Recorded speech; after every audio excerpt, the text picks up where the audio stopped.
अपना समाज शासन की व्यवस्थाओं के आधार पर रोजगार उद्योग का वर्ष है। जब हम भारत और भारत के बाहर वालों को आगे बढ़ाने के लिए मौके देने की बात कर रहे हैं, तो आप जो मांगोगे वो तो देंगे ही सही।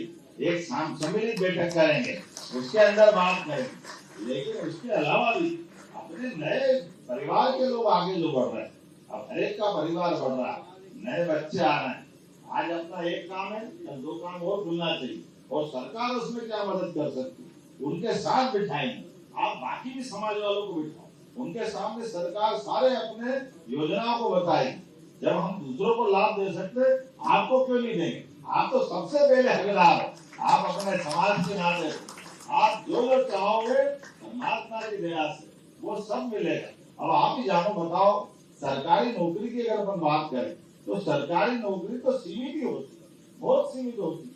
अब हमने तो जरूर कहा कि भाई हमारी सरकार में 8-10 लाख के आसपास पद है, लेकिन फिर भी हमने कहा कि एक एक खाली पद पे सारे पदों को भर्ती करें। इसलिए सरकार में बैठने के बाद ही 1 लाख भर्ती भरने की बात कही, लेकिन सरकारी से बात नहीं बनी। लेकिन जैसे रोजगार उद्योग के आधार पर उद्योग धंधे की बात करें तो उसके आधार पर 20 लाख करोड़ का निवेश आया, वो 23 लाख लोगों को रोजगार देने वाले।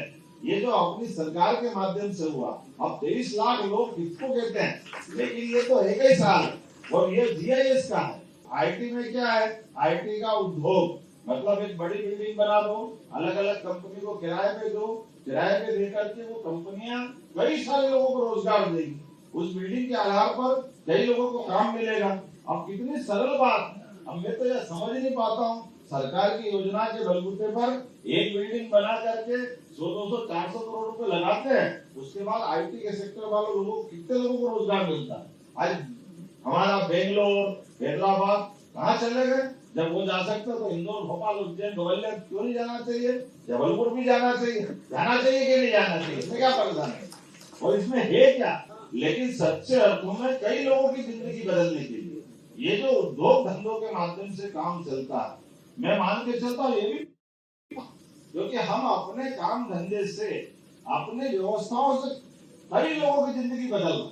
अब ये बड़ी बात, क्योंकि जब हम नहीं करेंगे तो कौन करेंगे?